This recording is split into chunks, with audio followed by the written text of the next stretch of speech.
তো আজকে আমাদের রিভিশন ক্লাসে থাকবে হচ্ছে তোমার পঞ্চপাণ্ডব আর হচ্ছে ৩ বন্দ্যোপাধ্যায়। গত ক্লাসে হচ্ছে 11 জন সাহিত্যিক শেষ, বিশিষ্ট 11 জন, সেখান থেকে কয়েক নাম্বার মোটামুটি কমন পাওয়ার কথা। এরপর হচ্ছে এই যে তোমার পঞ্চপাণ্ডব আর ৩ বন্দ্যোপাধ্যায়, সর্বোচ্চ 2 নাম্বার পেতে পারো, এর বেশি না, সর্বোচ্চ 2 নম্বর, আর না হলে 1 নম্বর। তো এই দুটো একটু মনোযোগ দাও, এখানে তথ্য খুব একটা বেশি না, একটু চোখ বুলালে। আর আমাদের প্রশ্ন ব্যাংক আছে, প্রশ্ন অবশ্যই একটু কম, 2টা ফর্ম, আজকে 2টা ফর্মে আমি সলভ করে দিব। আমরা শুরু করে দেই। প্রথমে আসো পঞ্চপাণ্ডব। এই যে পঞ্চপাণ্ডব শব্দটা আমরা আসলে কোথায় পেয়েছিলাম? শব্দটা আমরা পাই মূলত মহাভারতে, তাই না? পাণ্ডুর 5 পুত্র, যুধিষ্ঠির, ভীম, অর্জুন, নকুল, সহদেব, এই 5 ভাইকে বলা হয় পঞ্চপাণ্ডব। আবার আমাদের দেশে ক্রিকেটের পঞ্চপাণ্ডবও আছে, তাই না? তো যাই হোক, আমাদের সেই পঞ্চপাণ্ডব নিয়ে আমরা এখন পড়ব না। এই পঞ্চপাণ্ডব হচ্ছে 30-এর দশকের বিশিষ্ট 5 জন কবি। তাদেরকে কেন আলাদা করা হলো? ধরো সাধারণত কী হয় যে একটা বট বৃক্ষ যখন থাকে, একটা বিশাল একটা গাছ, তো সেই গাছের ছায়ায় যেহেতু আলো বাতাস পায় না, ঠিকভাবে পুষ্টি পায় না, তো দেখা যায় অন্য কোনো গাছ বেড়ে উঠতে পারে না। হ্যাঁ, সেই বিশাল গাছটা ছিল মূলত হচ্ছে রবীন্দ্রনাথ ঠাকুর। হ্যাঁ, সবাই তার প্রভাবে প্রভাবিত ছিল। যেমন বর্তমান দিনে কেউ কিছু খুব মজা করে লিখলে আমরা কি বলি? আমরা বলি যে তোমার হুমায়ুন আহমেদকে নকল করতেছে। তো সেখানেও এই বিষয়টাই ছিল যে রবীন্দ্র প্রভাবের বাহিরে কেউ বের হতে পারছিল না। তো সেই সময়ে কিছু কবি, যেমন আমাদের এই যে পঞ্চপাণ্ডব যাদেরকে নিয়ে আমরা এখন পড়ব, এছাড়াও প্রেমেন্দ্র মিত্র, অচিন্ত্য কুমার সেনগুপ্ত, সঞ্জয় ভট্টাচার্য, এরকম আরও বেশ কবি যারা হচ্ছে তোমার রবীন্দ্র প্রভাবের বলয় থেকে বেরিয়ে আসছিল। এটার কারণ কী ছিল? ধরো সেই সময় দেখা গেল একটা প্রথম বিশ্বযুদ্ধ হলো, মানুষের মনের মধ্যে এই যে বিশ্বযুদ্ধ, এটা একটা ভীষণ কি আলোড়ন সৃষ্টি করেছিল। মানুষের বিশ্বাস, ধারণা, মূল্যবোধ, এই জিনিসগুলো চেঞ্জ হয়ে যাচ্ছিল আস্তে আস্তে। হ্যাঁ, বিশ্বাসের জায়গায় কিছু সংকট তৈরি হচ্ছিল, আদর্শের জায়গায় দেখা যাচ্ছে বাস্তববাদ। এরকম এই সকল কারণে মানুষ দেখা গেল আস্তে আস্তে কী করলো, অনেককে তোমার নৈরাশ্য, হ্যাঁ, নিরাশা, হতাশা, এগুলো আচ্ছন্ন করে ফেললো। তো সেই প্রভাবটাই আমরা পড়তে দেখি কাদের মধ্যে? 30-এর এই কবিদের মধ্যে। হ্যাঁ, রেকর্ড হচ্ছে 30-এর এই কবিদের মধ্যে। এরা ছিল রবীন্দ্র প্রভাব থেকে বের হয়ে আসছে, এদেরকে বলা হচ্ছে তোমার 30-এর কবি। এই 30-এর কবিদের মধ্যে আবার 5 জনকে আলাদা করে বলা হচ্ছে পঞ্চপাণ্ডব। মানে শুধু এই পঞ্চপাণ্ডব 30-এর কবি তা না, 30-এর আরও কবিও কি ছিলেন, কিন্তু আলাদা করে দেখা যায় বেশিরভাগ সময় এই পঞ্চপাণ্ডব থেকে হচ্ছে পরীক্ষায় আসে। মূলত এদের কথাই বলছিলাম। আবার এদেরকে আমরা কি বলছি? আমরা আধুনিক কবি বলছি, তাই না? আধুনিক কবিতা সৃষ্টি করেছিলেন। তো আগেরগুলো কি পুরাতন? বিষয়টা সেটা না। যেমন আমরা যখন নদী বাঁক নেই, আমরা আরেকটা নদীর নামকরণ করি, তাই না? সেম নদী দেখা গেল সে বাঁক নিল, অন্যদিকে গেল, আমরা তখন, বা অন্য দেশে গেল, তখন আমরা কি আরেকটা নাম দেই। তো ঠিক তেমনি মানুষের যখন মর্জির বাঁকটা বদল হয়, মর্জি চেঞ্জ হয়, তখন সেটাকে আমরা কি বলি? সেটাকে আমরা বলি আধুনিকতা, সে চেঞ্জ হয়ে গেছে। তো ঠিক তেমনি বিশ্বযুদ্ধ পরবর্তী যেই তোমার সমস্যাগুলো এদেরকে আচ্ছন্ন করে ফেলেছিল, যার কারণে এরা একদম কি নতুন ধারার কবিতা শুরু করে। এজন্য এরা হচ্ছে 30-এর আধুনিক কবি। এবং আলাদা করে আমরা পঞ্চপাণ্ডব সম্পর্কে পড়ব, 5 জন সম্পর্কে পড়ব। সেই 5 জন হচ্ছে আমরা সহজে মনে রাখবো হচ্ছে অবুঝ বিশু। এই 5 জন হচ্ছে অবুঝ বিশু। এই অবুঝ বিশু হচ্ছে মনে রাখার জন্য অমিয় চক্রবর্তী, বুদ্ধদেব বসু, জীবানন্দ দাশ, বিষ্ণুদে, সুধীন্দ্রনাথ দত্ত। গত বছর মনে হয় বিষ্ণুদে থেকে প্রশ্ন আসছে, মানে দেখা যায় একজন না একজন থেকে থাকা, অথবা তার আগে ছিল হচ্ছে জীবানন্দ দাশ থেকে। তো বেশিরভাগ প্রশ্ন এখানে একটু তথ্য বেশি হচ্ছে জীবানন্দ দাশ থেকে। আচ্ছা আচ্ছা, রেকর্ড না হলে সমস্যা নেই, ফিল্মোরাতে হচ্ছে। হ্যাঁ, আমরা রেকর্ড নিয়ে আর কথা না বলি, হয়তো কোনো একটা প্রবলেম হচ্ছে, রেকর্ড নিয়ে আর কথা না বলি, রেকর্ড হচ্ছে, সমস্যা নেই। তো যেটা বলছিলাম, এই 5 জনের থেকে দেখা যাবে তোমার জীবানন্দ দাশ থেকে মোটামুটি প্রতি বছরই প্রশ্ন থাকে।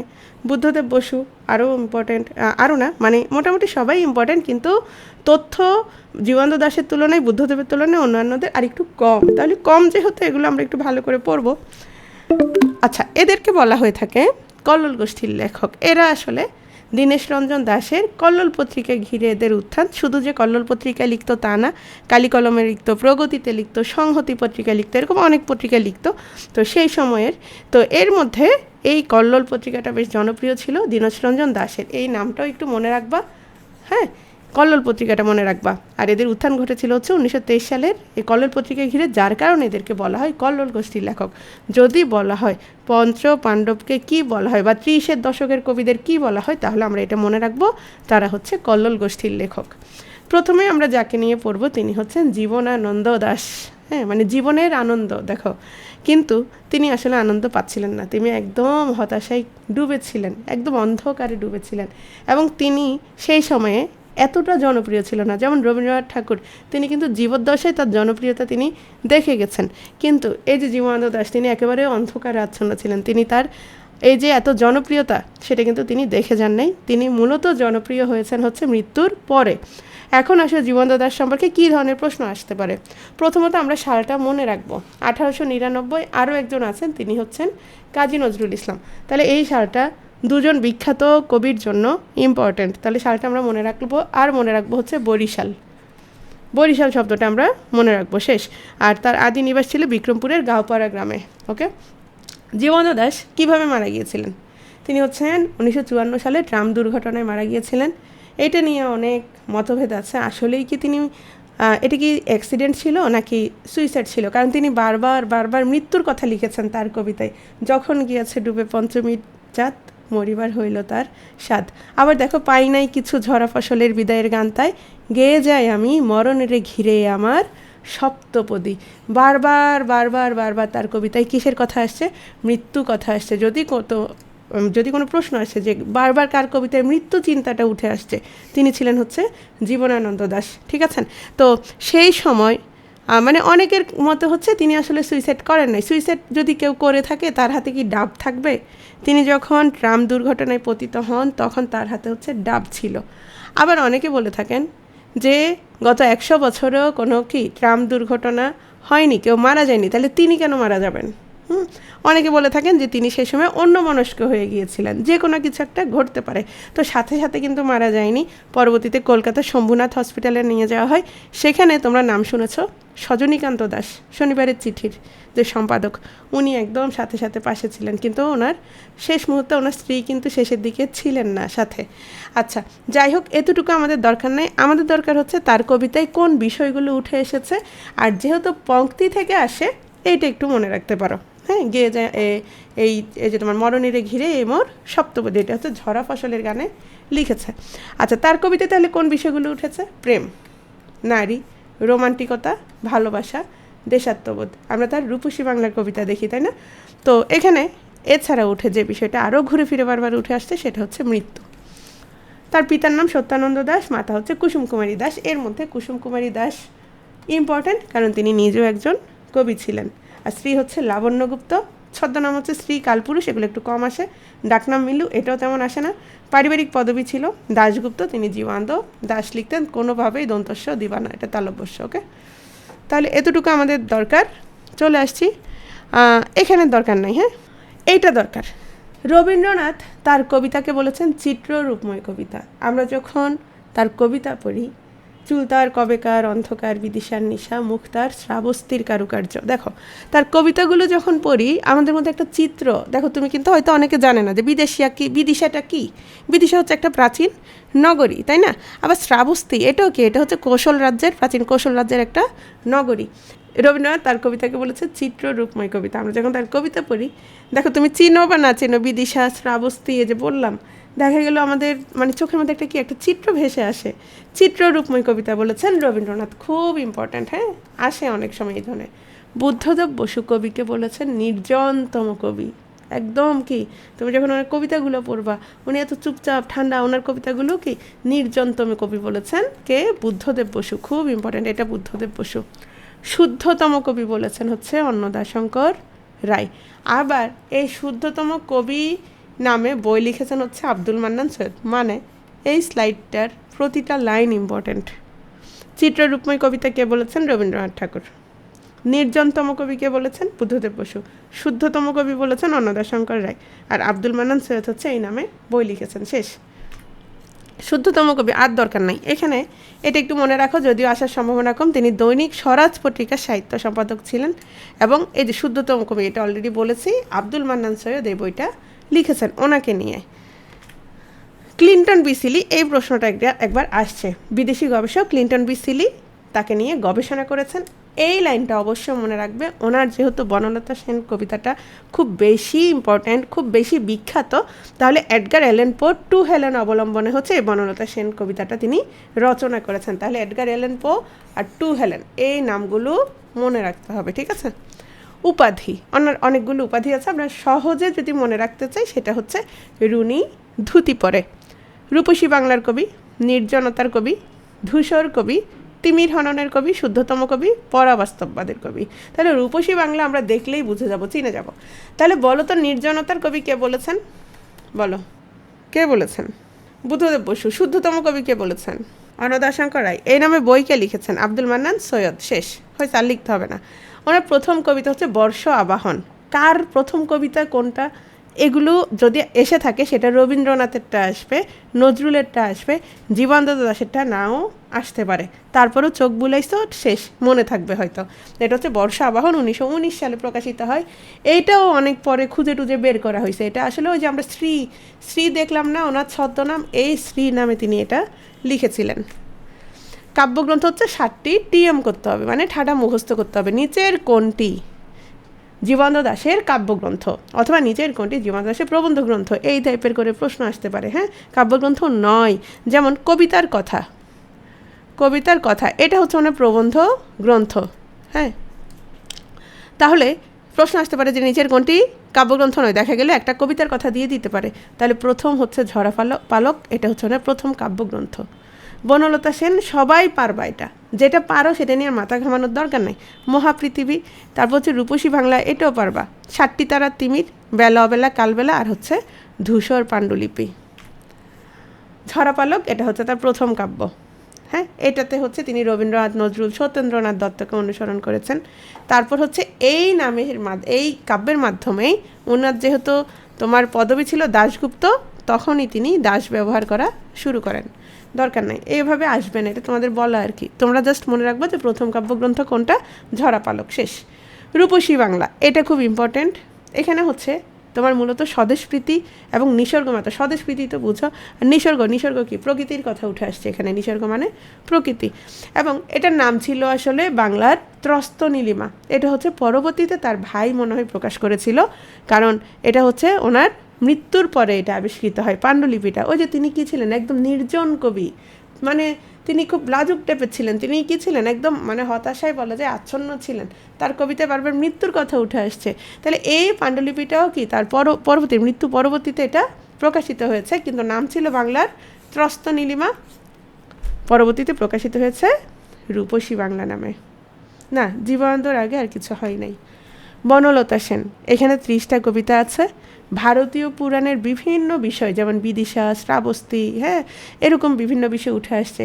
তারপর আমরা অনেকগুলো উপমা দেখতে পাই, হ্যাঁ, বেতের ফলের মতো বা পাখির নীড়ের মতো চোখ, এই জাতীয় বিষয়। তাহলে এখানে কি আসছে দেখো, প্রেম, প্রকৃতি, খণ্ডজীবন, হতাশা, ক্লান্তি, অবসাদ, এই বিষয়গুলো হচ্ছে বনলতা সেনে উঠে আসছে। আমরা এটার চাইতে যেটা বেশি মনে রাখবো সেটা হচ্ছে বনলতা সেনের যে কবিতাটা আছে বনলতা সেন নামে, সেটা কোত্থেকে নেওয়া হয়েছে? এডগার অ্যালান পোর টু হেলেন নামক কবিতা থেকে অনুকরণে তিনি রচনা করেছেন।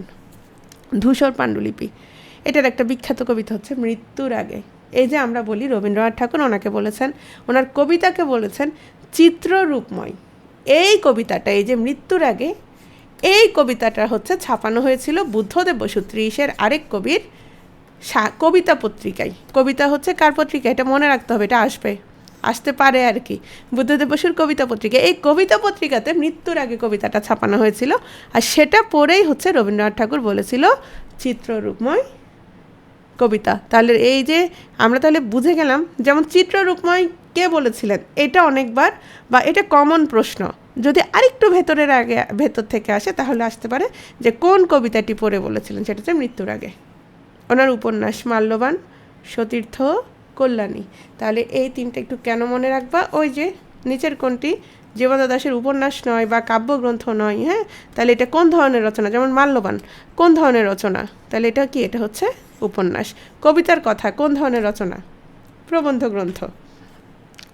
মাল্যবান এটা হচ্ছে তোমার মানে কবির সাথে আসলে কবি পত্নীর খুব দাম্পত্য জীবনটা খুব যে সুন্দর ছিল তা না। তো এটার যে চরিত্রগুলো, সেই চরিত্রগুলোর মাধ্যমে অনেকে মনে করেন যে কবিতা নিজের জীবনটাকেই কী করেছেন, প্রকাশ করেছেন। হ্যাঁ, মাল্যবান। এরপর হচ্ছে কবিতার কথা। এটা একবার আসছিল যে সকলেই কবি নন, কেউ কেউ কবি। কার উক্তি? এটা হচ্ছে জীবনানন্দ দাশের কবি উক্তি। এটা হচ্ছে এই প্রবন্ধে আছে কবিতার কথা। সাল সবগুলো পড়তে হবে না, এই যে 1956 কোনো দরকার নেই। হ্যাঁ, ওনার জন্মসালটাই যথেষ্ট, 1999, আর কিছু লাগবে না। শ্রেষ্ঠ কবিতা দরকার নাই, এটা হচ্ছে সাহিত্য একাডেমি পুরস্কার লাভ করে, লাগবে না। চিত্তরঞ্জন দাশের মৃত্যুতে তিনি দেশবন্ধুর প্রয়াণে কবিতাটা লিখেছেন। এটা এখানে সর্বোচ্চ এটা থাকতে পারে যে দেশবন্ধুর প্রয়াণে কবিতাটা কে লিখেছেন বা কার কবিতা, আর কিছু না। ও আচ্ছা, আমি 1999 বলছি, 1899, 1899। এর সমস্যা নেই, তোমরা তো জানো 1999 না। দেখো 1999 হলে তো তোমাদের সাথে ইয়া পড়তো, এখন বিসিএসের জন্য ক্লাস করতো, তাই না? হ্যাঁ, হতাশা আর থাকতো না। এখন ধরো সৃষ্টি করতে হয়েছে, সৃষ্টির তো মানে সৃষ্টি করা তো কঠিন আসলে, তাই না? এর জন্য কষ্ট। এখন ওনারা সৃষ্টি করে গেছে তোমরা পড়ার জন্য, তোমরা হচ্ছে ওগুলো পড়ো না, তোমরা পড়ো নাম, সাল। লিখে গেছে কবিতা পড়ার জন্য, তোমরা পড়ো কবিতার নাম। এত ট্রাজিক একটা বিষয়, আফসোস লাগে আমার। 1000 বছর ধরে আমি পথ হাঁটিতেছি পৃথিবীর পথে, সিংহল সমুদ্র থেকে নিশীথের অন্ধকারে, মালয় সাগরে। কার? বনলতা সেন, জীবনানন্দ দাশ। আবার বছর 20 পরে তার সাথে দেখা হয় যদি, কি হবে? বুড়ি হয়ে যাবে ততদিনে, তাই না? আচ্ছা, পাখির নীড়ের মতো চোখ তুলে নাটোরের বনলতা সেন, সকলেই কবি নন, কেউ কেউ কবি। এটা আসছে। হ্যাঁ, আর আসছিল এই যে মানুষের মৃত্যু হলে তবুও মানব থেকে যায়, এটা আসছিল। এটা হচ্ছে মনে হয় 45-এ আসছিল। আচ্ছা, তো এইগুলো একটু দেখে নিবা, চোখ বুলে নিবা। চলে আসছি সুধীন্দ্রনাথ দত্ত, ইম্পর্ট্যান্ট। এরা আসলে যে কোনো একজন থেকে একটা প্রশ্ন চলে আসবে, এটাই হচ্ছে কথা। হ্যাঁ, তাহলে আমরা একটু সুধীন্দ্রনাথ দত্তকে দেখি। তো রবীন্দ্রনাথ প্রভাব কাটায় উঠছে, এটা তো আমরা প্রথমেই বলে ফেলছি, আর নতুন করে আসলে বলার কিছু নাই, তাই না? কারণ প্রভাব কাটায় উঠছে দেখেই হচ্ছে তারা পঞ্চপাণ্ডব, তারা 30-এর কবি, এবং তাদেরকে নিয়ে আমরা আলাদা করে পড়তেছি। আচ্ছা, তো ওনার কি কি পড়বো আমরা একটু দেখি। ওনাকে বলা হয় বাংলা কবিতায় ধ্রুপদী রীতির প্রবর্তক, মানে তিনি একজন ক্লাসিক কবি, তিনি একজন আধুনিক কবি, তিনি ভীষণ মানে পণ্ডিত ছিলেন, পড়াশোনা জানতেন, দার্শনিক চিন্তা করতেন। আবার ওনার মধ্যে কিন্তু প্রচুর হতাশাও ছিল। হতাশা আসলে তখন সবার মধ্যেই ছিল অনেকটা, এবং বহু ভাষাবিদ ছিলেন, পণ্ডিত ছিলেন। হ্যাঁ, নাগরিক জীবনের যে জটিলতা, সেই বিষয়গুলো হচ্ছে ওনার কবিতায় উঠে আসছে। তো আমরা একটু দেখি। জীবনানন্দ দাশ বলেছিলেন সুধীন্দ্রনাথ দত্ত আধুনিক বাংলা কাব্যের সবচেয়ে বেশি নিরাশা করজ্জ্বল। আমরা বলি না রৌদ্র করজ্জ্বল, তো রোদ নাই, এখানে রোদ নাই, কি আছে? নিরাশা আছে, প্রচুর হতাশা ছিল ওনার কাব্যের মধ্যে। হ্যাঁ, সর্বব্যাপী নাস্তিকতা, দার্শনিক চিন্তা, সামাজিক হতাশা, এটা অলরেডি বলছি, এগুলো হচ্ছে ওনার কবিতার ভিত্তিভূমি। তো এভাবে তো আসলে প্রশ্ন আসবে না, প্রশ্ন কীভাবে আসবে আমরা সেগুলো একটু দেখি। এই শব্দটা মনে রাখতে পারো যে 30-এর কবিদের মধ্যে মানে কার কাব্যে মানে সবচেয়ে বেশি কি নিরাশা করজ্জ্বল চেতনা আমরা পেয়েছি, বা তো সেক্ষেত্রে হচ্ছে জীবনানন্দ দাশের কথা আমরা বলতে পারি, তাই না? কোনটা বেশি? যেটা এক বেশি হচ্ছে ছদ্ম বেশি, প্রতিবেশী, সেগুলো তো হচ্ছে দীর্ঘইকার। আর যেটা বেশি মানে অনেক, সেটা হচ্ছে রস্বইকার। কই এখানে কই আছে? এখানে কি বেশি কোথায়? সবচেয়ে বেশি, হ্যাঁ, ভুল বানান। এটা হচ্ছে সবচেয়ে বেশি রস্বইকার। Thank you Nishat. আচ্ছা, তারপর আসো, তাকে বঙ্গদেশে আধুনিক কবিতার প্রবক্তা বলা হয়। তিনি ক্লাসিক কবি নামে, একটু আগে যেটা বললাম, ক্লাসিক কবি অথবা ধ্রুপদী রীতির প্রবর্তক, যেটাই বলো না কেন, তাহলে আমাদেরকে যদি বলা হয় যে 30-এর কবিদের মধ্যে কে ক্লাসিক কবি বা কে ক্লাসিক কবি হিসেবে পরিচিত, অথবা যদি বলা হয় ধ্রুপদী রীতির প্রবর্তককে, হ্যাঁ, অথবা যদি বলা হয় আধুনিক কবিতার প্রবর্তককে, তাহলে আমরা কার কথা বলবো? তিনি হচ্ছেন সুধীন্দ্রনাথ দত্ত। তো ওনার কাব্যগ্রন্থগুলো একটু দেখি। তন্নি, অর্কেস্ট্রা, ক্রন্দশী। এই তন্নি হচ্ছে ওনার প্রথম কাব্য, এটা হচ্ছে আবার রবীন্দ্রনাথকে উৎসর্গ করেছে। অর্কেস্ট্রা অনেক সময় আসে, ক্রন্দশী, উত্তর ফাল্গুনী, সংবর্ত, দশমী, এগুলো থেকে যে কোনো একটা হুট করে চলে আসতে পারে, যেমন বিষ্ণুদের আসছে গত বছর। তাহলে এই জাস্ট একটু চোখ বুলাবা, কয়েকবার চোখ বুলালেই হয়তো হুট করে মনে পড়বে, ঠিক আছে? তন্নি অলরেডি বলেছি রবীন্দ্রনাথকে উৎসর্গ করেছেন।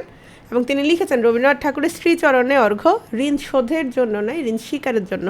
এটা আসলে দরকার নাই, এ মনে রাখার জন্য বলা। অন্ধ হলে কি প্রলয় বন্ধ থাকে? থাকে না আসলে। হ্যাঁ, এটা হচ্ছে সুধীন্দ্রনাথের পঙ্ক্তি।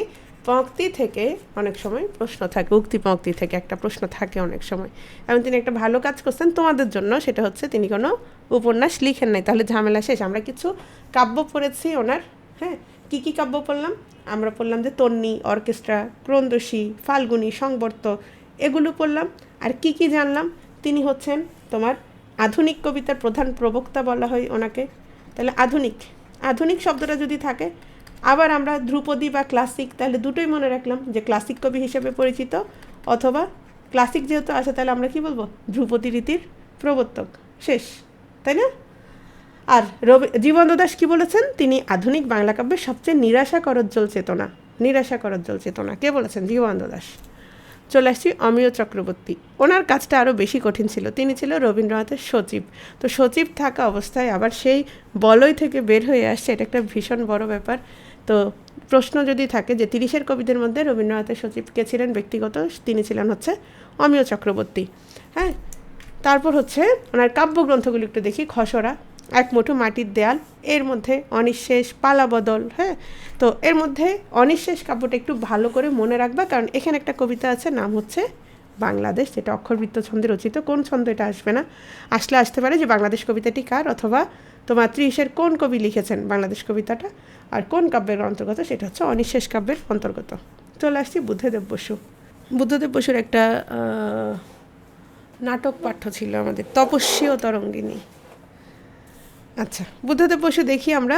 কুমিল্লায় জন্মগ্রহণ করেছে, সব্যসাচী লেখক। সব্যসাচী লেখক কি? আসলে এক একজন এক একভাবে মেধাবী, বুঝো নাই? এক একজন এক একভাবে তার মেধার প্রকাশ ঘটায়। কে লিখে প্রকাশ করছে, কেউ অভিনয় করে প্রকাশ করে, তাই না? মানুষকে মজা দেয়। তো এই তখনও এরা আনন্দ দিত, রাকিন আফসাররাও এখন কি দেয়? আনন্দ দেয়। কেউ পছন্দ করে, কেউ পছন্দ করে না। বুদ্ধদেব বসু, এই বুদ্ধদেব বসুকে বলা হয়ে থাকে সব্যসাচী লেখক। কেন সব্যসাচী লেখক? যার দুই হাত একসাথে চলে তাকে সব্যসাচী বলা হয়, যার দুই হাত একসাথে চলে। আচ্ছা, আর সাহিত্যের ক্ষেত্রে, লেখালেখির ক্ষেত্রে যে হচ্ছে সাহিত্যের সকল শাখায় অবদান রাখে, সেটা হতে পারে গল্প, ছোট গল্প, উপন্যাস, হ্যাঁ, কবিতা, নাটক, এরকম সব কিছুতে যার অবদান থাকে তাকে বলা হয় হচ্ছে কি? সব্যসাচী। তো সব্যসাচী লেখক আর কে ছিলেন? রবীন্দ্রনাথের কথা বলেছি আমরা, তারপর আমরা বলেছি হচ্ছে আলাউদ্দিন আলাউজাদের কথা বলেছিলাম। আলাউদ্দিন আলাউজাদ এখনও পড়াই নাই। তারপর হচ্ছে তোমার আরেকজনকে বলো তো, ওনাদের আসলে ওনাকে সব্যসাচী লেখক অনেকেই বলে, কিন্তু আসলে অনেকে আবার হাসাহাসিও করে। কেন? সব্যসাচী প্রকাশনা ছিল, সেখান থেকে বই প্রকাশ করা হতো। সৈয়দ শামসুল হক। আচ্ছা, আমাদের সেটা দরকার নেই, যদি আসে নিচের কোনজন সব্যসাচী লেখক, দেখবা যে আছে কিনা, বা শেষ। আচ্ছা, এখন আসি, তিনি ঢাকা বিশ্ববিদ্যালয়ের ইংরেজি বিভাগের ছাত্র ছিলেন। ইংরেজি বিভাগের ছাত্র ছিলেন তোমার জীবনানন্দ ছিলেন, শামসুর রহমান ছিলেন। এরকম একটা প্রশ্ন আসছে, নিচের কোন লেখক, কোনো একটা ব্যাংকে আসছিল মনে হয়, যে ইংরেজি সাহিত্যের ছাত্র। মজার বিষয় হচ্ছে যে যারটা পারে সেটা দিয়ে দিছে। কেউ ধরো জানে শামসুর রহমান, কেউ ধরো জানো বুদ্ধদেব বসু, লাস্টে কী ছিল জানো? 4 নম্বর অপশনে সবাই। ওইটা অনেকে দেয় নাই, আসলে ছিল কি? আসলে হবে সবাই। তো পত্রিকাটা দেখো, তিনি বাসন্তী পত্রিকার সাথে যুক্ত ছিলেন, বাসন্তিকা পত্রিকার সাথে। এটা একটু কম আসে, যেটা আসে সেটা হচ্ছে প্রগতি ও কবিতা, এগুলো একটু বেশি আসে, ঠিক আছে? আচ্ছা, তারপর আসো বন্দির বন্দনা। ওনার কাব্যগ্রন্থগুলি একটু মনে রাখবা। হ্যাঁ, কঙ্কাবতী, এই নামে আবার একটা উপন্যাস আছে, সেটা আসার সম্ভাবনা কম। যে আধার, আলোর অধিক, স্বাগত বিদায়, মর্মবাণী, এগুলো হচ্ছে ওনার কাব্যগ্রন্থ। কাব্যনাট্য খুব ইম্পর্ট্যান্ট। তপস্বী তরঙ্গ, এটা একটা বিখ্যাত কাব্যনাট্য, ঠিক আছে? কলকাতার ইলেকট্রা, সত্যসন্ধ, এটা মনে রাখবা বেশি।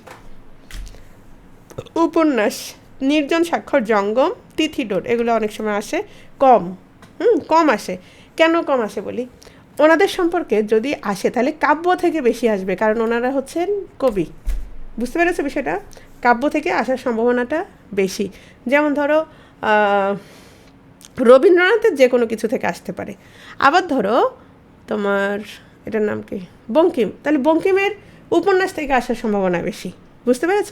তারপরে হচ্ছে তোমার নজরুলের কাব্য থেকে আসার সম্ভাবনা বেশি, জসীমউদ্দিনের কাব্য থেকে আসার সম্ভাবনা বেশি। হ্যাঁ, মণি চৌধুরী ধরো নাটক, এটাই আর কি। আচ্ছা, গল্পগ্রন্থ, অভিনয়, অভিনয় নয়, রেখাচিত্র, হাওয়া বদল। তো এর রেখাচিত্র হচ্ছে ওনার গল্প, কিন্তু আসে বেশি এটা বেশি ইম্পর্ট্যান্ট। হ্যাঁ, এই রেখাচিত্র হচ্ছে আবুল ফজলের, ওনার মূলত এটা আত্মজীবনী। হ্যাঁ, ওনার নিজের জীবনের কথা লিখেছেন এখানে, আত্মজীবনী। রেখাচিত্রটা আবুল ফজলের। আর এটা হচ্ছে বুদ্ধদেব বসুর গল্প, ঠিক আছে। প্রবন্ধ, হঠাৎ আলোর ঝলকানি, কালের পুতুল। সম্পাদক খুব ইম্পর্টেন্ট, কবিতা, প্রগতি, এই দুটো একদম মনে রাখতে বলছে। আরেকটা হচ্ছে চতুরঙ্গ, এটা হচ্ছে হুমায়ুন কবিরের সঙ্গে। হ্যাঁ, কবিতা ছিল প্রেমের সঙ্গে, পরবর্তীতে তিনি নিজেই সম্পাদনা করেছেন। আর 1927 সালে প্রগতি হচ্ছে তোমার অজিত দত্তের সঙ্গে, এগুলো আসার সম্ভাবনা কম। তারপর আসো জগন্নাথ হলের ছাত্রাবস্থা হচ্ছে বাসন্তীকে, এটা আমরা একটু আগে পড়েছি। তাহলে আমরা 4টা পত্রিকা পেলাম, কবিতা, প্রগতি, চতুরঙ্গ আর হচ্ছে বাসন্তিকা। বিষ্ণুদে থেকে গত বছর প্রশ্ন আসছে, তাই না? নাম রেখেছি কোমল গান্ধার, এটা আসছে না? আচ্ছা, বিষ্ণুদে, এদের কত সালে জন্ম কোনো দরকার নেই। মার্ক্সবাদী কবি হিসেবে পরিচিত। একটু পরে আমরা আরেকজন মার্ক্সবাদী লেখক নিয়ে পড়ব, তিনি কে? আমরা 3 বন্দ্যোপাধ্যায় যখন পড়বো, আমরা মানিককে নিয়ে যখন পড়বো তখন আমরা দেখব। সম্পাদিত পত্রিকা হচ্ছে নিরুক্ত আর হচ্ছে সাহিত্যপত্র। নিরুক্ত, সাহিত্যপত্র। কাব্যগ্রন্থগুলো দেখো, উর্বশী ও আর্টেমিস, এই যে এভাবেই লেখা ছিল। এখন আসলে কোনটা আসবে বলা যায় না, তো শেষে আসছে কোনটা, এই নাম রেখেছি কোমল গান্ধার আসছে। আর তুমি শুধু 25শে বৈশাখ, ওই যে 25শে বৈশাখ আছে, এজন্য এটা একটু মনে রাখতে বলছিলাম। এগুলো হচ্ছে ওনার কি কাব্যগ্রন্থ।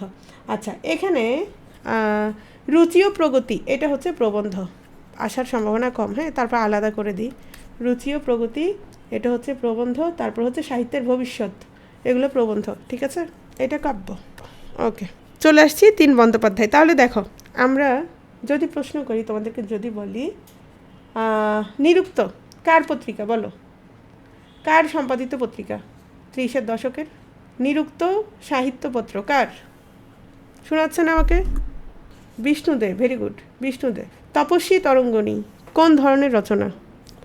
তপস্বী ও তরঙ্গিনী কোন ধরনের রচনা? কাব্য না তো। তপস্বী তরঙ্গিনী হচ্ছে নাটক, কাব্য নাট্য, লাস্টে নাটক কিনা সেটা দেখবা। কাব্যনাট্য, হ্যাঁ, এটা হচ্ছে কাব্যনাট্য, ঠিক আছে। 30-এর দশকের সব্যসাচী লেখক বলা হয় কাকে? বুদ্ধদেব বসুকে। আচ্ছা, বাংলাদেশ কবিতাটি কার লেখা? বাংলাদেশ কবিতাটি কার লেখা? অমিয় চক্রবর্তী। কোন কাব্যগ্রন্থের অন্তর্গত? ক্লাসিক কবি নামে কে পরিচিত? কখনো উপন্যাস লিখেননি। 30-এর কোন কবি? সুধীন্দ্রনাথ দত্ত। অন্ধ হলে কি প্রলয় বন্ধ থাকে, এই পংক্তির স্রষ্টাকে? Sudhindranath Dutta, very good. সুরঞ্জনা, ওইখানে যেও না গো তুমি, কে বলেছেন? খালি আমি কথা বলবো, তুমি কোথাও যাবে না, কারোর সাথে কথা বলবে না, কিন্তু আমার হোয়াটসঅ্যাপে, মেসেঞ্জারে, সিগনালে সব মিলে 4-5টা কী থাকবে? গার্লফ্রেন্ড থাকবে। আচ্ছা, বেলা অবেলা কালবেলা কোন ধরনের রচনা? কি কথা তাহার সাথে, সেটাই। তুমি বসে বসে আমার অপেক্ষা করবা। আচ্ছা, এটা হচ্ছে কাব্য কার? জীবন্ত দাস। অর্কেস্ট্রা কার? কে হাই হৃদয় খুঁড়ে বেদনা জাগাতে ভালোবাসে? বেশিরভাগই ভালোবাসে। মানুষ বেদনার সন্তান, তাই না? খালি দুঃখ পায়, খালি দুঃখ পায়। আমাদের একটা ম্যাডাম বলতো সবসময়। বাংলা কাব্যের চিত্র রূপময় কবিকে? জীবন্ত দাস, ভেরি গুড। এই যে ঘুরে ফিরে কতগুলো প্রশ্ন অলরেডি আমরা পড়ে ফেলছি, তাই না? আচ্ছা, চলে আসছি 3 বন্দ্যোপাধ্যায়। প্রথমেই হচ্ছে মানিক বন্দ্যোপাধ্যায়, খুব ইম্পর্ট্যান্ট। 3 জন থেকে যে কোনো সময় যে কোনো একটা প্রশ্ন থাকে দেখবা। আবার এই 3 বন্দ্যোপাধ্যায় শুধু যে উপন্যাসের জন্য ইম্পর্ট্যান্ট তা না, এরা আবার সমানতালে গল্পও লিখছে, খুব ভালো গল্প লিখছে বলা যায়। হ্যাঁ, এদের গল্পগুলো অসাধারণ উপন্যাসের পাশাপাশি। তো এই 3 বন্দ্যোপাধ্যায় সম্পর্কে আমরা একটু দেখি। মানিক বন্দ্যোপাধ্যায়, ওনার নাম আসলে কী ছিল বলো তো? মানিক হচ্ছে ওনার ডাক নাম। হ্যাঁ, উনি এত কালো ছিল যে বলে না কালামানিক, এই কালামানিক থেকেই হচ্ছে ওনার নাম আসলে মানিক। ওনার নাম ছিল আসলে প্রবোধ কুমার বন্দ্যোপাধ্যায়। হ্যাঁ, ওনার নাম হচ্ছে প্রবোধ কুমার বন্দ্যোপাধ্যায়, এটা আমরা একটু মনে রাখবো। তো প্রবোধ কুমার বন্দ্যোপাধ্যায়ের ডাক নাম ছিল হচ্ছে মানিক। তো উনি একটা গল্প লিখে, প্রথম গল্প যেটা হচ্ছে অতসী মামি, তো এই গল্পটা যখন লিখে তখন তিনি তার নাম দিয়েছিলেন মানিক বন্দ্যোপাধ্যায়। সেইখান থেকে তার নাম হয়ে গেছে মানিক বন্দ্যোপাধ্যায়, ঠিক আছে। এখন আসো ওনার জন্ম কোথায়। ওনার জন্ম হচ্ছে 1908 সালে সাঁওতাল পরগনার দুমকা শহর, বিহার, ভারতে। পৈতৃক নিবাস, বাপের বাড়ি হচ্ছে চালবদিয়া, না এটা মালবদিয়া, এটা হচ্ছে মালবদিয়া, হ্যাঁ মালবদিয়া গ্রাম, মুন্সিগঞ্জ। কোথাও কোথাও যদি বিক্রমপুর লেখা থাকে কোনো সমস্যা নেই, কারণ বিক্রমপুরের বর্তমান নাম হচ্ছে তোমার মুন্সিগঞ্জ, ঠিক আছে। প্রবোধ কুমার বন্দ্যোপাধ্যায়, তাহলে পিতৃদত্ত নাম হচ্ছে প্রবোধ কুমার বন্দ্যোপাধ্যায়, ডাকনাম হচ্ছে মানিক, মার্ক্সবাদী সাহিত্যিক ছিলেন। আরেকজন মার্ক্সবাদী সাহিত্যিক কাকে পেয়েছি আমরা একটু আগে, পঞ্চপাণ্ডবের কোন লেখক মার্ক্সবাদী ছিলেন? বিষ্ণুদে। আচ্ছা ঠিক আছে। লেখালেখি তার পেশা ছিল, ভীষণ গরিব ছিল, ভীষণ গরিব ছিল। একটা মৃত বাচ্চা প্রসব করে ওনার ওয়াইফ, তো উনি মনে মনে মানে বলে যে আসলে খারাপ না, ভালোই হয়েছে মনে হয়, মানে বোর কথা ভেবে বলতেছিল আর কি, হ্যাঁ। তো উনি নিজেকে মানে উনি বলতেন যে তোমরা যদি একটুও টাকা পয়সা না থাকে সহজে তোমরা লেখালেখিতে আসিও না, এটা ভীষণ কষ্ট। আর তুমি লেখালেখি করবা নাকি তুমি অন্য জোগাড়ের খাবার জোগাড়ের চিন্তা করবা? তো লেখালেখিকে যেহেতু তিনি পেশা হিসেবে নিয়েছিলেন, এজন্য তিনি নিজেকে বলতেন কলম পেশা, এই পেশা না। কলম, এই যে আমি এখন লিখতেছি, কী করতেছি, কলম পিষে লিখতেছি না, না এই কলমটা এমনি এমনি লিখতেছে, এই তো তিনি নিজেকে বলেছেন কলম পেশা মজুর, ঠিক আছে, হ্যাঁ কলম পেশা মজুর, এটাই। তো ওনার প্রবোধ কুমার বন্দ্যোপাধ্যায় প্রায় 40টা উপন্যাস, 300টা ছোটো গল্প, এতগুলো তো আর আমাদের দরকার নাই। আমরা কি কি পড়ব? আচ্ছা, তিনি ফ্রয়েডীয় তত্ত্ব দ্বারা প্রভাবিত ছিলেন, এটা একটু মনে রাখো।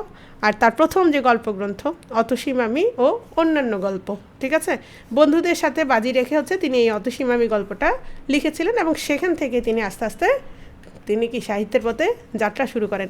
মানে অন্যান্য গল্প একটু দেখি, অতসী মামি ও অন্যান্য গল্প, মানে এটা তো গল্প গ্রন্থ, এজন্য আরও অনেকগুলো গল্প ছিল। প্রাগৈতিহাসিক, খুব ইম্পর্ট্যান্ট, এটা একটু মনে রাখবে, হ্যাঁ এটা একটা বিখ্যাত গল্প ওনার, অসাধারণ, তোমরা পড়তে পারো চাইলে। মিহি ও মোটা কাহিনী, সরীসৃপ ছোট, বকুলপুরের যাত্রী। এখান থেকে একদম একটারও চরিত্রের দরকার নেই, শুধু প্রাগৈতিহাসিকের একটু চরিত্র মনে রাখতে পারো, এই দুটো, ভিখু এবং পাঁচি, আর কোনো চরিত্রের দরকার নেই। হ্যাঁ বেশিরভাগ লেখকই গরিব ছিল, এটা সত্য কথা। তারপর আসে বিখ্যাত উপন্যাস, পুতুল নাচের ইতিকথা, দিবারাত্রির কাব্য, পদ্মা নদীর মাঝি, তিনটেই তোমরা পারবা। এখান থেকে এই যে এটা তো ছোটোবেলায় পড়ে আসছো, জানো সবাই। আর আরেকটা বিখ্যাত হচ্ছে পুতুল নাচের ইতিকথা, এখান থেকে অনেক সময় তোমার চরিত্র আসে, শশী আর কি, শশী আর কী নাম বলো, কুসুম, জামাইবউ না, জামাইবউ হইলে তাদের কথা বলা হইতো না, জামাইবউ হইলে কী হতো, ওই জীবনানন্দ দাস আর লাবণ্য দাসের মতো ঝগড়া চলতো, হ্যাঁ জামাইবউদের চাইতে জামাইবউ যারা না তাদের একটু ভালোবাসা বেশি কাজ করে। এই শ্বশুর কুসুমের অবস্থা হচ্ছে এইটা, মালা মালা মালা, ওই যে হ্যাঁ সেম, পদ্মা নদীর মাঝি তো কি একই, মালা আর কপিলা। তো ভালোবাসা কার প্রতি বেশি ছিল? কপিলার জন্য না? আচ্ছা এটাই হচ্ছে কথা, হ্যাঁ। জননী, এটা হচ্ছে তার রচিত প্রথম উপন্যাস। আর রজনীকার বলো, রজনীকার বলো, ভুলে গেছো? রজনীকার উপন্যাস বঙ্কিমের উপন্যাস, হ্যাঁ। রজনীর নায়িকাকে বলো তো, রজনীর নায়িকার নাম, রজনী নিজে অন্ধ ছিল তাই না? আচ্ছা, এই চরিত্রের দরকার নেই, জননী উপন্যাসের চরিত্রের দরকার নেই। পদ্মা নদীর মাঝে আমরা জানি এটা হচ্ছে জেলেদের দৈনন্দিন জীবনের চালচিত্র, এটার উপজীব্য, এটা আমরা পড়েছি, সিনেমা দেখেছি, সব কিছু সিনেমা দেখেছি। এই যে আমার বিয়ে করবা মাঝি, ক্যাডার হয়ে এলো এই কপিলা, তারপর করুম নয়। আচ্ছা ক্যাডার হওয়ার পর কী বলবো বলো তো? সে তো ক্যাডার হয়ে গেছে, তার পরিবার এখন আর কাকে, কপিলাকে মেনে নিবে না, হ্যাঁ। চরিত্র হচ্ছে কুবের, কপিলা, মালা, হোসেন মিয়া। পুতুল নাচের ইতিকথা, এই গ্রামের নামটা একটু করে মনে রাখো, এটা হচ্ছে একটা গাউদিয়া গ্রাম, সেখানে শশী একটা ডাক্তার, সে হচ্ছে ডাক্তার হয়ে ফিরে আসে, সে আসলে থাকার কথা ছিল না, কিন্তু শেষ পর্যন্ত সে সেখানে থেকে যায়। এই তখন সে তার প্রেমটা নিবেদন করে কুসুমকে। তো শশীর কাছ থেকে শেষ পর্যন্ত প্রথম মানে কুসুম কিন্তু প্রথম দিকে আসতে চায়, কিন্তু শেষ পর্যন্ত কি মানে শশী প্রথম দিকে সাড়া দেয় না, কিন্তু শশী যখন পরবর্তীতে সাড়া দেয় তখন আর কুসুম আসে না। হ্যাঁ তোমার কি মন নেই কুসুম? তো কুসুম একটা কথা বলছিল, ধরো একটা তোমার কি বলে একটা খুব উত্তপ্ত লোহা, তুমি যদি এটা ফেলে রাখো তাহলে এটা কি শেষ পর্যন্ত আর কি ওইরকম উত্তপ্ত থাকে? যাই হোক, এটা একটি মনস্তত্ত্ব বিশ্লেষণমূলক উপন্যাস। এই যে পুতুল নাচের ইতিকথা, আমরা সবাই কিসের মতো, আমাদেরকে একটা মানে অদৃশ্য একটা রশি দ্বারা আমাদেরকে কী করা হচ্ছে, একটা রঙ্গমঞ্চে ছেড়ে দেওয়া হয়েছে, সেখানে আমাদেরকে কী করা হচ্ছে, নাচানো হচ্ছে, তাই না? চরিত্র হচ্ছে যে একবার বিসিএস দ্বারা, একবার বিসিএস প্রিলির তারিখ দেয়, একবার স্থগিত করে, এভাবে আমাদেরকে কী করতেছে, নাচাইতেছে। তো এই যে এটার গুরুত্বপূর্ণ চরিত্র হচ্ছে শশী আর কুসুম। শহরতলি, এটা তালব্যস্য না, কিন্তু এটা অনেকে ভুল করে, তালব্যস্য না, জাস্ট এটা কিচ্ছু মনে রাখার দরকার নেই, শুধু নামটা মনে রাখো আর কিচ্ছু না। তাহলে এখানে চরিত্র হচ্ছে তোমার পুতুল নাচের ইতিকথা মনে রাখো, পদ্মা নদীর মাঝি মনে রাখো, আর কোনো কিছুর দরকার নেই, এগুলো তোমরা জানো। নাবারণ, বঙ্গশ্রী এগুলো হচ্ছে ওনার সম্পাদিত পত্রিকা, কখনো আসতে দেখা যায় নাই। ভিটেমাটি এটা হচ্ছে ওনার নাটক, তাও আসতে দেখা যায় নাই, আসলে উপন্যাস, গল্প এগুলো থেকে আসবে। বিভূতিভূষণ বন্দ্যোপাধ্যায়, ওনারে আমার কী মনে হয় জানো, মানে জীবনানন্দ হচ্ছে কবি, মানে উনি হচ্ছেন ওই টাইপের হচ্ছে উপন্যাসিক, বুঝে নেই? উনিও যদি কবি হইতেন ওই রকম হইতেন, এরকম মনে হয় আমার কাছে। আরণ্যক, তাই না? বিভূতিভূষণ বন্দ্যোপাধ্যায়, ওনার জন্ম হচ্ছে তোমার ঘোষপাড়া, এগুলো আসবে না। পৈতৃক নিবাস হচ্ছে ব্যারাকপুর, উত্তর 24 পরগনা, পশ্চিমবঙ্গ, আর মৃত্যু হচ্ছে 1950। আচ্ছা, বিভূতিভূষণের জীবনী হচ্ছে তৃণাঙ্কুর, স্মৃতিগত হচ্ছে অভিযাত্রিক, এগুলো আসার সম্ভাবনা কম। এখান থেকে আসতে পারে এবং আসছিল, এখান থেকে আসতে পারে যে নিচের কোনটি বিভূতিভূষণ বন্দ্যোপাধ্যায়ের গল্প গ্রন্থ বা কোনটি গল্প। হ্যাঁ, খুব সুন্দর, অসাধারণ এই গল্পগুলো। আবার তোমার যারা হচ্ছে নিবন্ধন দেয় তাদের আবার পাঠ্যও আছে কিছু কিছু এখানকার। তাহলে মেঘমল্লার, মৌরি ফুল, যাত্রাবদল, কিন্নর দল, পুঁই মাছা, আমার কেন জানি মনে হয় এই নামগুলো দেখলেই বোঝা যায় এগুলো হচ্ছে বিভূতিভূষণ বন্দ্যোপাধ্যায়ের গল্প, তাই না? ভ্রমণ কাহিনী, অভিযাত্রিক, বনে পাহাড়ে। উপন্যাসগুলো দেখি, খুব ইম্পর্ট্যান্ট, যে কোনো সময় আসতে পারে। আদর্শ হিন্দু হোটেল, এটা হচ্ছে কেন্দ্রীয় চরিত্র হচ্ছে হাজারি ঠাকুর। আরণ্যক, এটা আমরা জানি, অরণ্যচারী মানুষের জীবন এখানে তুলে ধরেছেন। অশনির সংকেত, 50-এর মন্বন্তর এটার বিষয়বস্তু। তারপর হচ্ছে আমরা একটু এখানে দেখি, সরাসরি চলে যাই। তোমাদেরকে বলেছিলাম যে লেখকের যে লেখাটা মানে অনেক বেশি বিখ্যাত সেটা সম্পর্কে একটু ভালো করে পড়তে। তাহলে ওনার প্রথম উপন্যাস হচ্ছে পথের পাঁচালী। আচ্ছা, সবাইকে একটু বলি, আমি 3জন লেখক শেষ করে তারপর হচ্ছে তোমাদের 5 মিনিট বা 10 মিনিটের গ্যাপ দিয়ে প্রশ্ন ব্যাংকটা শেষ করে দিব আজকে। প্রথম উপন্যাস পথের পাঁচালী, খুব ইম্পর্ট্যান্ট, আমরা জানি সবাই, এটা একদম কমন প্রশ্নও আসতে পারে। চরিত্র হচ্ছে অপু, দুর্গা, হরিহর, সর্বজয়া, ইন্দির ঠাকুরন। আচ্ছা, এই পথের পাঁচালী উপন্যাসে এখান থেকে কোন কোন 2টা চরিত্র মারা যায় বলো তো? কোন চরিত্রগুলো মনে আছে কারো? একদম প্রথম যে তোমার মৃত্যুবরণ করে অপু, দুর্গা, এই দুজনের সম্পর্ক কি? দুজনেই ভাই বোন। হ্যাঁ, ইন্দির ঠাকুরন মারা যায় না? তিনিও তো মারা যান। হ্যাঁ, এরা হচ্ছে ভাই বোন, এর মধ্যে দুর্গা হচ্ছে মারা যায়। আচ্ছা, এটি প্রথম প্রকাশিত হয়। এরপরে পথের পাঁচালীর পরে তিনি যেটা লিখেন সেটা হচ্ছে সিরিয়ালি অপরাজিত। এই অপরাজিত হতে আমরা দেখি অপুর বেড়ে ওঠা, অপুর সংসার, এগুলো আমরা দেখি, তাই না? হ্যাঁ, এটি প্রথম প্রকাশিত হয় বিচিত্রা পত্রিকায়, দরকার নাই। এই উপন্যাসটি অবলম্বনে চলচ্চিত্র নির্মাণ করেন সত্যজিৎ রায়, এটা আমরা জানি। শুধু যে এটা দিয়ে তা না, মোট 3টে উপন্যাস থেকে তিনি সিনেমা নির্মাণ করেছেন। উপন্যাসটির অংশ 3টি, বল্লালী বালাই, আমাটির ভেপু, অক্রুশ সংবাদ। এই বল্লালী বালাই কেন আসছে জানো? এখান থেকে হচ্ছে তোমার একটা রিটেনে প্রশ্ন থাকে। এই যে ইন্দির ঠাকুরন তখন কী ছিল, খুব অল্প বয়সে তিনি বিধবা হয়ে গেছিল। এই যে বল্লাল সেন তখন কি করেছিল, তোমার কলিন্য প্রথার সৃষ্টি করেছিল, তাই না? তোমরা তো জানো। ওইখান থেকে আসছে বল্লালী বালাই। পথের পাঁচালী 2য় খণ্ড হচ্ছে তোমার অপরাজিত। এই অপরাজিত নাম থেকে সেই কবে আমি চিন্তা করছিলাম আমার কোনো কালে বাচ্চা কাচ্চা হইলে নামটা রাখবো, তো আমার বড় মায়ের নাম রাখছি হচ্ছে অপরাজিতা। হ্যাঁ, কাজল। আচ্ছা, সেখান থেকে ওই তোমার অপুর সংসার সিনেমা বানানো হয়েছে। এই যে অপরাজিত, পথের পাঁচালী উপন্যাসের 2য় খণ্ড আমরা সবাই জানি। এখানে হচ্ছে অপুর বেড়ে ওঠাটা আমরা দেখি, তাই না? তো এটা হচ্ছে গ্রন্থাকার 2 খণ্ডে প্রকাশিত। 1931 সালে আলোক সারথী নামে এই উপন্যাসটি প্রথমে নামকরণ করা হয়েছিল, কিন্তু পরবর্তীতে সেটা তোমার অপরাজিত হিসেবে প্রকাশিত হয়। এখানে হচ্ছে উপন্যাসের অপুর শৈশব, কৈশোর জীবন, সর্বজয়ার মৃত্যু কিন্তু আমরা এখানে দেখি। আবার অপর্ণার সাথে তার বিবাহ এবং শিশুপুত্র কাজলের সাথে হচ্ছে তার মানে পুনরায় যে ওই যে নিশ্চিন্দিপুর গ্রাম, এই গ্রামটার নাম একটু মনে রাখতে পারো, নিশ্চিন্দিপুর, ঠিক আছে? এটাই হচ্ছে মূল কাহিনী। আর পরবর্তীতে অপরাজিতর অংশ নিয়ে সত্যজিৎ রায় অপুর সংসার সিনেমা তৈরি করেন। তাহলে আমরা 3টা সিনেমা পাচ্ছি, একটা হচ্ছে পথের পাঁচালী, আরেকটা হচ্ছে অপুর সংসার, আরেকটা হচ্ছে তোমার অশনি সংকেত। খুব ছোটোবেলায় অশনি সংকেত সিনেমাটা দেখার পর মানে চিন্তা করছিলাম জীবনে কখনোই খাবার দাবার অপচয় করবো না, হাইরে কান্নাকাটি, আমার খুব কষ্ট পাইছিলাম দেখে। আরণ্যক এখানে হচ্ছে অরণ্যচারী মানুষের জীবনটা তুলে ধরেছেন, বিশেষ করে ভাগলপুরের নিকটবর্তী বনাঞ্চলের মানুষের জীবনের যে প্রকৃতির সাথে যে সম্পর্ক, এটা এভাবে আসবে না, জাস্ট নামটা একটু মনে রাখো। আরণ্যক কোন জাতীয় রচনা বা কার উপন্যাস, এতটুকু। আদর্শ হিন্দু হোটেল সেম, এটা হচ্ছে বিভূতিভূষণ বন্দ্যোপাধ্যায়ের উপন্যাস, এতটুকু মনে রাখো। আর চরিত্র হচ্ছে হাজারি ঠাকুর। ইছামতি, এখানের একটা বিষয় মনে রাখবা, ইছামতি প্রথমত উপন্যাস, এটা তো মনে রাখবা, হ্যাঁ, প্রথমত উপন্যাস, এটা মনে রাখবে। দ্বিতীয়ত এখানে হচ্ছে নীল চাষের কথা উঠে আসছে, নীল চাষের প্রতিবাদ করা হয়েছে, হ্যাঁ, নীল চাষের প্রতিবাদ, তাহলে এটা আমরা একটু আলাদা করে মনে রাখবো, ঠিক আছে। অশনি সংকেত, এটা হচ্ছে এই যে 50-এর যে মন্বন্তরের প্রেক্ষাপট, সেই প্রেক্ষাপটে রচিত হয়েছে, এবং এখানে তোমার অভিনয় করেছিল হচ্ছে ববিতা, এজন্য তাকে ডক্টরেট ডিগ্রি দেওয়া হয়েছিল, ঠিক আছে। চলচ্চিত্র অলরেডি বলেছি, এই তিনটা, পথের পাঁচালী, অপরাজিত, আর হচ্ছে অশনি সংকেত। তবে অপরাজিত নামে না, এটা হচ্ছে অপুর সংসার নামে। আমরা কি কি পড়লাম? প্রথমত আমাকে 3টা গল্পের নাম লিখে দাও, বিভূতিভূষণের 3টা গল্প গ্রন্থের নাম লিখো। মেঘমল্লার, কিন্নর দল, মৌরি ফুল, যাত্রা বদল, মনে থাকবে? আচ্ছা, পুঁইমাচা, হ্যাঁ। তারপর হচ্ছে ওনার কয়েকটা উপন্যাস আমরা বলি।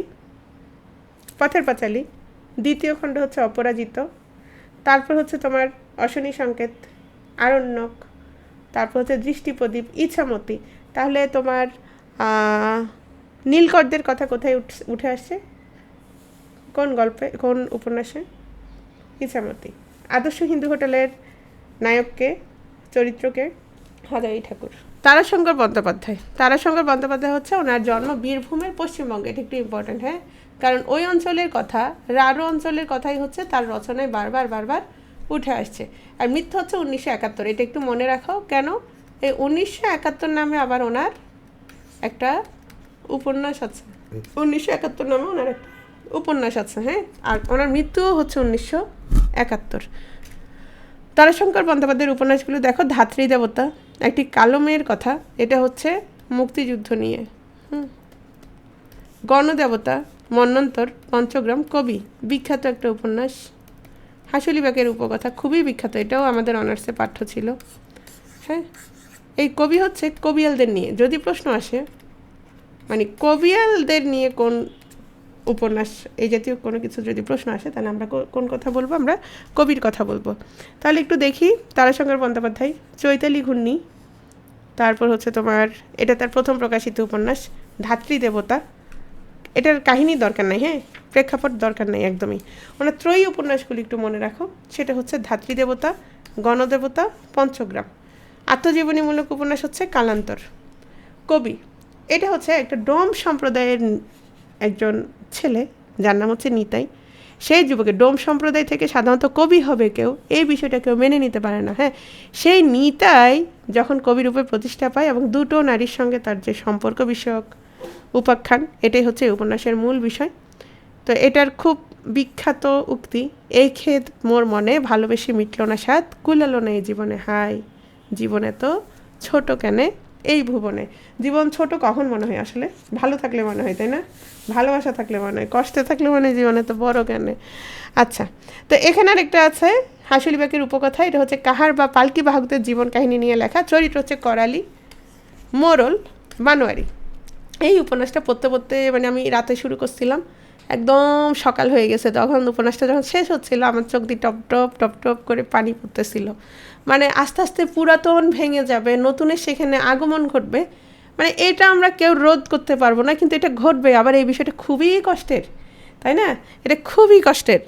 তো যাই হোক, এটা হচ্ছে, এটার আরেকটা বিখ্যাত উক্তি আছে, সেটা হচ্ছে কালো যদি মন্দ তবে কেশ পাকিলে কাঁদো কেনে। আচ্ছা, এটা হচ্ছে এটার কবি উপন্যাসের। যাই হোক, এগুলো হচ্ছে, তাহলে আমরা এই দুটো মনে রাখবো। এগুলো হচ্ছে কার, কোন উপন্যাস? তারাশঙ্করের উক্তি, ঠিক আছে। একটি কালো মেয়ের কথা, আচ্ছা, এটা হচ্ছে স্বাধীনতা সংগ্রামের কাহিনী, এটা অলরেডি চলে আসছে। এখন এই উপন্যাসটা 1971 সালে প্রকাশ পায়, একটু খেয়াল করো, 1971 সালে প্রকাশ পায়। আবার 1971 সালে কিন্তু তারাশঙ্করও মারা যায়। সেই সময় তিনি আরেকটা উপন্যাস লিখেছিলেন, সেটার নাম ছিল সুতপার তপস্যা, কাছাকাছি সময়ে। তো তিনি যেটা করেছেন সেটা হচ্ছে এই দুটো উপন্যাসকে, একটি কালো মেয়ের কথা প্লাস সুতপার তপস্যা, প্লাস কি সুতপার তপস্যা, এ দুটো মিলে উপন্যাসের নাম দিয়েছে 1971। এই যে বুঝতে পেরেছো বিষয়টা, মূলত উপন্যাসের নাম 1971, কিন্তু এখানে আসলে আছে কয়টা, দুটো উপন্যাস, একটা হচ্ছে একটি কালো মেয়ের কথা, আরেকটা হচ্ছে সুতপার তপস্যা। তো তিনি যেহেতু মারা যাবে তখন তিনি চেয়েছিলেন যে এটা প্রকাশিত হোক, কিন্তু প্রকাশিত হয়েছে কত সালে, 1972 সালে। ক্লিয়ার বিষয়টা? তারাশঙ্কর বন্দ্যোপাধ্যায়ের স্মৃতিকথা, কাব্যগ্রন্থ, ভ্রমণ কাহিনী এগুলো একটাও আসার সম্ভাবনা নাই। হ্যাঁ, নাটক পথের ডাক, দুই পুরুষ, কালিন্দী, গল্প হচ্ছে রসকলি, তারিণী মাঝি। তাহলে আমরা মূলত দেখলাম যে তার কি মনে রাখবো, আমরা উপন্যাসগুলো একটু বেশি বেশি মনে রাখার চেষ্টা করব। তাহলে দেখো প্রথম প্রশ্ন, মানুষের মৃত্যু হলে তবু মানব থেকে যায়, কে রচনা করেছেন? এটা হচ্ছে জীবনানন্দ দাশ, এবং এটা অলরেডি আসছে, তাই না? 45-এ আসছে মনে হয়। ইংরেজি ভাষায় জীবনানন্দ দাশের উপর গ্রন্থ লিখেছেন কে? এটা আমরা সবাই জানি, ক্লিন্টন বি সিলি। আর ডব্লিউ.বি. ইয়েটস কিসের ভূমিকা লিখছিল, কার ভূমিকা লিখছিল, কারো মনে আছে? সং অফ আরিংস, হ্যাঁ সং অফ আরিংসের। আচ্ছা, বাংলা কাব্যের চিত্ররূপময় কবি কে? জীবনানন্দ দাশ। আচ্ছা, চিত্ররূপময় কবি কে বলেছেন? রবীন্দ্রনাথ বলেছেন। কোন কবিতাটা বলেছেন, মনে আছে কারো? Very good, Rima Chowdhury. জীবনানন্দ দাশকে নির্জনতম কবি বলে আখ্যায়িত করেছেন কে? এটা করেছেন হচ্ছে বুদ্ধদেব বসু। নির্জনতম কবি বলেছেন বুদ্ধদেব বসু। চিত্ররূপময় কবি বলেছেন রবীন্দ্রনাথ ঠাকুর। বাংলার মুখ আমি দেখিয়েছি, তাই আমি পৃথিবীর রূপ খুঁজিতে যাই না, এটা দেখলেই বোঝা যায় কে? এটা হচ্ছে জীবনানন্দ দাশ। হ্যাঁ, কোন কাব্যগ্রন্থের অন্তর্গত মনে আছে? এটা হচ্ছে রূপসী বাংলা কাব্যগ্রন্থের বাংলার মুখ কবিতা থেকে নেওয়া হয়েছে। হ্যাঁ, রূপসী বাংলার মুখ কবিতা থেকে নেওয়া হয়েছে। 7টি তারার তিমির, এটা হচ্ছে তোমার জীবনানন্দ দাশ। কবি জীবনানন্দ দাশের উপর যে বিদেশি গবেষক লাগবে না, ক্লিন্টন বি সিলি। 30-এর দশকে সবচেয়ে তথাকথিত কোন গণবিচ্ছিন্ন কবি এখন বেশ জনপ্রিয়? জীবনানন্দ দাশ। আগে জনপ্রিয় ছিলেন না, এখন জনপ্রিয়। কার কবিতাকে চিত্ররূপময়? ঘুরে ফিরে একই প্রশ্ন, একইভাবে আসছে। হ্যাঁ, জীবনানন্দ দাশের প্রথম কাব্যগ্রন্থ বলো কোনটা? প্রথম কাব্যগ্রন্থ হচ্ছে ঝরাপালক। প্রথম কাব্যগ্রন্থ ঝরাপালক। জীবনানন্দ দাশের কাব্যগ্রন্থের নাম। আচ্ছা, এখানে একটা জিনিস খেয়াল করো, এখানে হচ্ছে ধূসর পাণ্ডুলিপি, এটা কার? জীবনানন্দ দাশের। হ্যাঁ, নাম রেখেছি কোমল গান্ধার, কার? এটা হচ্ছে বিষ্ণুদে। নাম রেখেছি কোমল গান্ধার, বিষ্ণুদে। একক সন্ধ্যায় বসন্ত, এটা হচ্ছে সৈয়দ আলী আহসান। সৈয়দ আলী আহসান। অন্ধকারে একা, এটা কয়েকজনের আছে, এটা মানে একটু উপন্যাস, অরূপ তালুকদার নামে। এটা তেমন ইম্পর্ট্যান্ট না, কিন্তু এই তিনটাই ইম্পর্ট্যান্ট। ধূসর পাণ্ডুলিপি, নাম রেখেছি কোমল গান্ধার, একক সন্ধ্যায় বসন্ত, এই তিনটাই ইম্পর্ট্যান্ট, ঠিক আছে? মহাপৃথিবী কাব্যগ্রন্থ কার লেখা? জীবনানন্দ দাশ, আমরা জানি। আবার আসিব ফিরে কবিতাটির রচয়িতা জীবনানন্দ দাশ। ধানসিঁড়ি নদী কোথায়, এটা বলো। ধানসিঁড়ি নদী হচ্ছে বরিশালে। হ্যাঁ, বাংলা সাহিত্যের একজন আধুনিক কবি। 1942 খ্রিস্টাব্দে এডগার অ্যালেন পরিচিত টু হেলেন কবিতা থেকে কোন কবিতাটি রচনা করেন? বনলতা সেন। রূপসী বাংলা গ্রন্থটি আমরা জানি জীবনানন্দ দাশ। জীবনানন্দ দাশের রূপসী বাংলা কিসের পরিচায়ক? এটা পড়িয়েছিলাম, বলো তো। স্বদেশ প্রীতি ও নিসর্গময়তা। দেখো, নিসর্গ আছে যেহেতু, প্রকৃতির কথা আছে যেহেতু, 1 নাম্বার। বেলা অবেলা কালবেলা, জীবনানন্দ দাশ। কোন দুটি জীবনানন্দ দাশ রচিত কাব্যগ্রন্থ বলো তো? আচ্ছা, আমরা একটু দেখি। হ্যাঁ, বেলা অবেলা কালবেলা, ধূসর পাণ্ডুলিপি, আচ্ছা ঠিক আছে।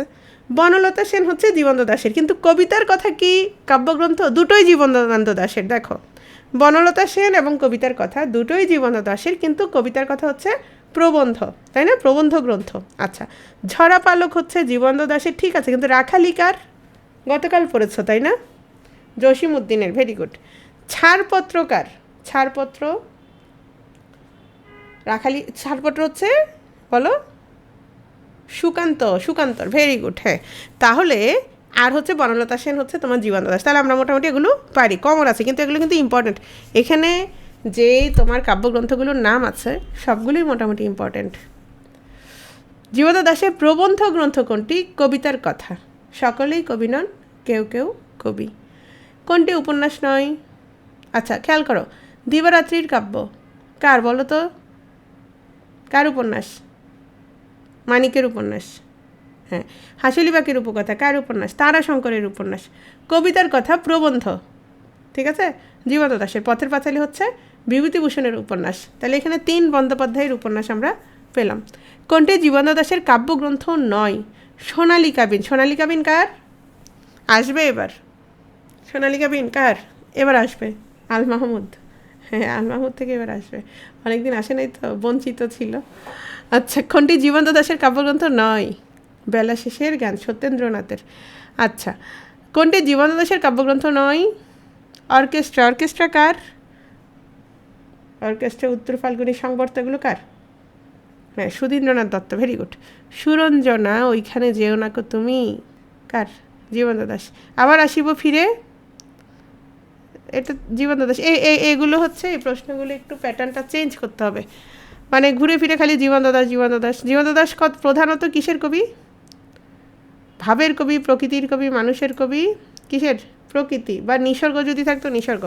পাখির নীড়ের মতো চোখ, বাংলা কাব্যে সুন্দরী নারীর চোখের এই অনবদ্য অনিন্দ সুন্দর উপমা স্রষ্টাকে? আমরা সবাই জানি জীবনানন্দ দাশ। সিংহল সমুদ্র থেকে নিশীথের অন্ধকারে মালয় সাগরে কে ঘুরেছেন? জীবনানন্দ দাশ। সমস্ত দিনের শেষে শিশিরের শব্দের মতন শব্দ সন্ধ্যা আসে? জীবনানন্দ দাশ।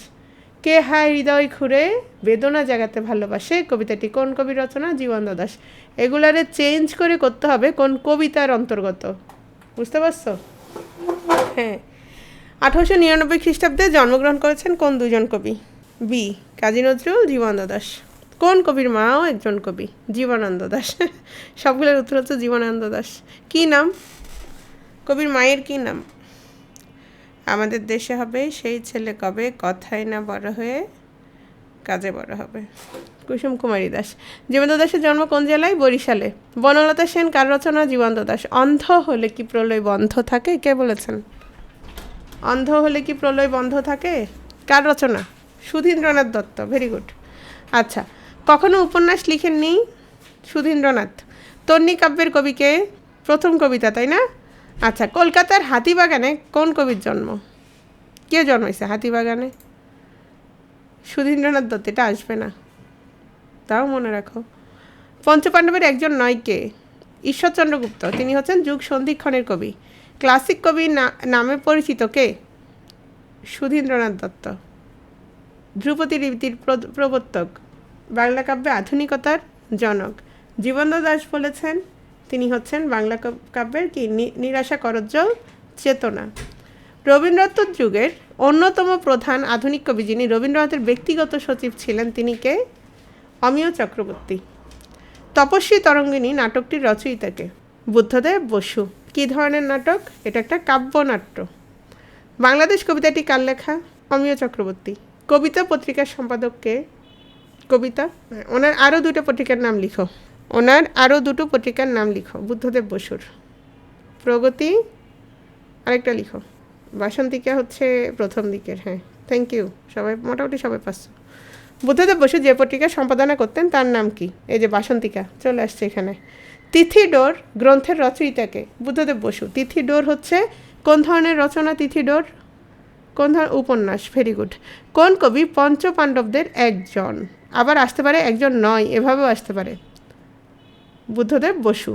কাকে মার্কসিস্ট কবি বলা হয়? বিষ্ণুদে। হঠাৎ আলোর ঝলকানি কোন জাতীয় রচনা? যারা হাত তুলছো কিছু বলবা?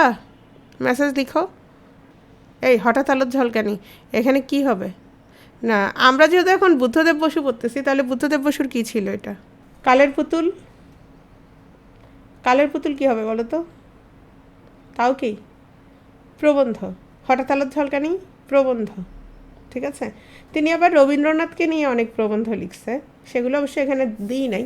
যেমন ধরো কবি রবীন্দ্রনাথ কথা সাহিত্য, হ্যাঁ, নিঃসঙ্গতা ও রবীন্দ্রনাথ, এই টাইপের কিছু লিখছে রবীন্দ্রনাথ নিয়ে, সব প্রবন্ধ। তাহলে হঠাৎ আলোর ঝলকানি হচ্ছে প্রবন্ধ।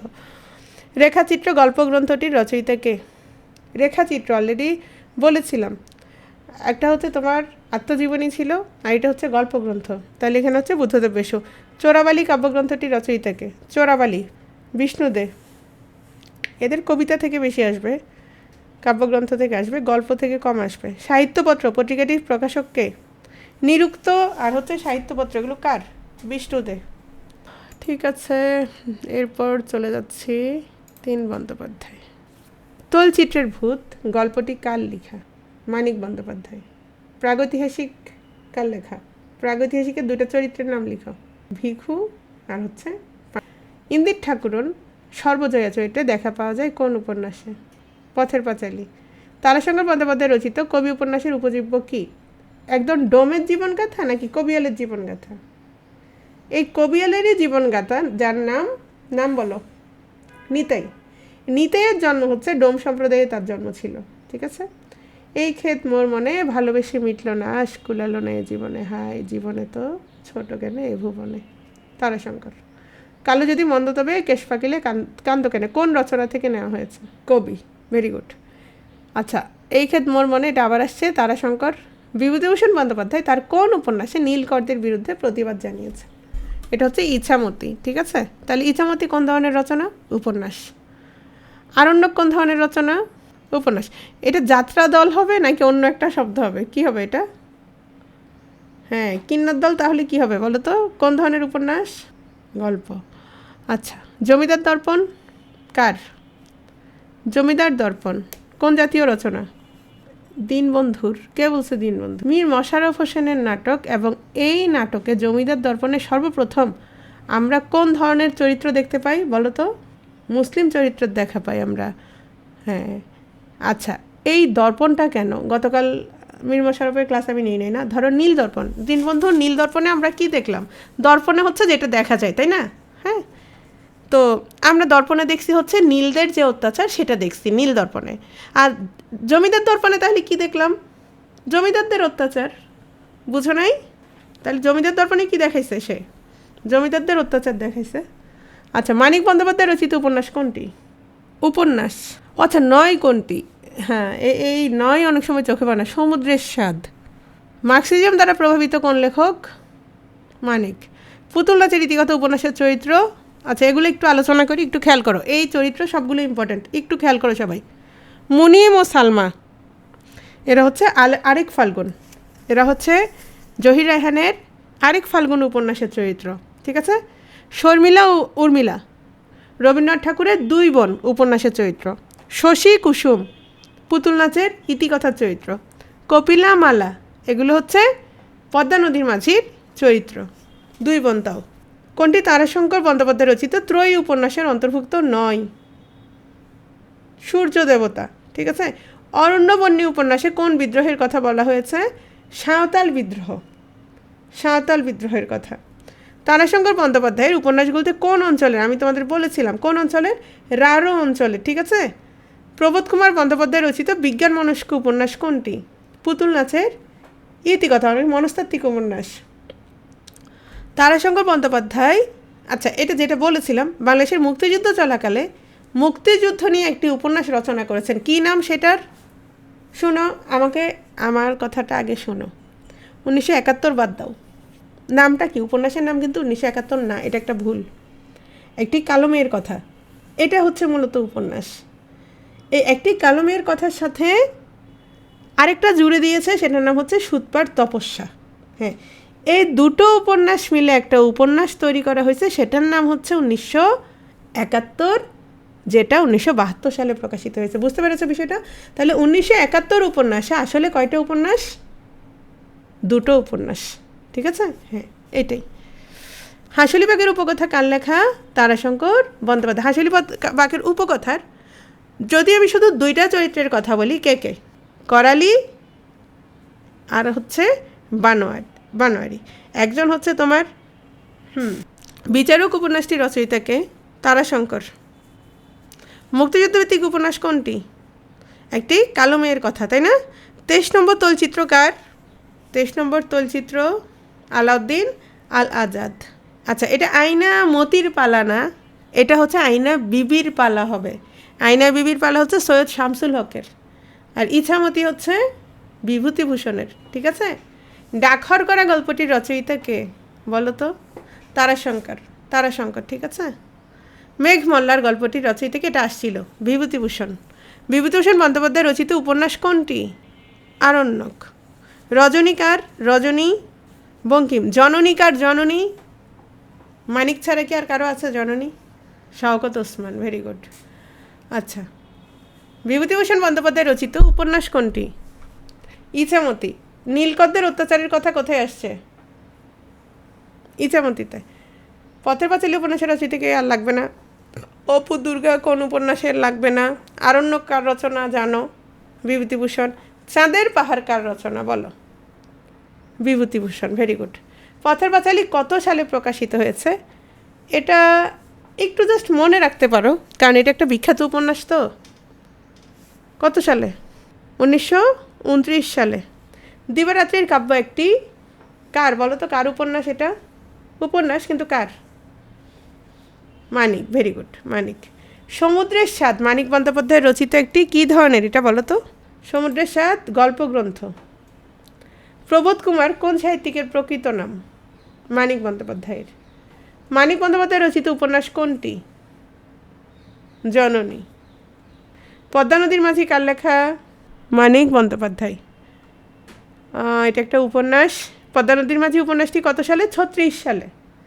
এটা হচ্ছে 1936 সালে প্রকাশিত হয়েছে, তাই না? জীবন এত ছোট কেনে কার উক্তি? তারাশঙ্কর। কোন উপন্যাস? কোন উপন্যাস? কবির নাম কি? নিতাই। কোন অঞ্চলের উপজীব্য? রাঢ় অঞ্চল। নিতাই কোন উপন্যাসের কেন্দ্রীয় চরিত্র? কবি। কোন রচনার মাধ্যমে প্রবোধ কুমার থেকে মানিক বন্দ্যোপাধ্যায়ের জন্ম হয়? অতসী মামি। তারাশঙ্কর বন্দ্যোপাধ্যায়ের অরণ্যবন্যী উপন্যাসের বিষয়বস্তু হচ্ছে সাঁওতাল বিদ্রোহ। পদ্মা নদীর মাঝি উপন্যাসের উপজীব্য? এটা হচ্ছে জেলে জীবনের বিচিত্র সুখ দুঃখ। পুতুল নাচের ইতিকথা একটি উপন্যাস। পুতুল নাচের ইতিকথা কার রচনা? মানিক বন্দ্যোপাধ্যায়ের। এগুলো বেশি সহজ প্রশ্ন, এই প্রশ্নগুলো আরেকটু ঘুরে ফিরে দিতে হবে। ছোট বকুলপুরের যাত্রী গ্রন্থটির রচয়িতাকে, এটা বলো। এটা কী ধরনের রচনা? মানিক বন্দ্যোপাধ্যায়ের। কী ধরনের রচনা? গল্প। ভেরি গুড, গল্পগ্রন্থ। আচ্ছা, আত্মহত্যার অধিকার কার লেখা? আত্মহত্যার অধিকার মানিক বন্দ্যোপাধ্যায়, মানিকের লেখা। প্রাগৈতিহাসিক গল্পের রচয়িতা মানিক বন্দ্যোপাধ্যায়। ভিখু এবং পাঁচি। দিবারাত্রির কাব্য কোন ধরনের রচনা বলো তো? উপন্যাস। কার? মানিক। তোমরা এ 3 বন্দ্যোপাধ্যায়ের যদি আরও কিছু প্রশ্ন তোমাদের অন্য কোনো বই থাকে, ভালো করে একটু পড়ে নিবা, ঠিক আছে? তাহলে এতটুকু হচ্ছে আমাদের আজকের আলোচনা।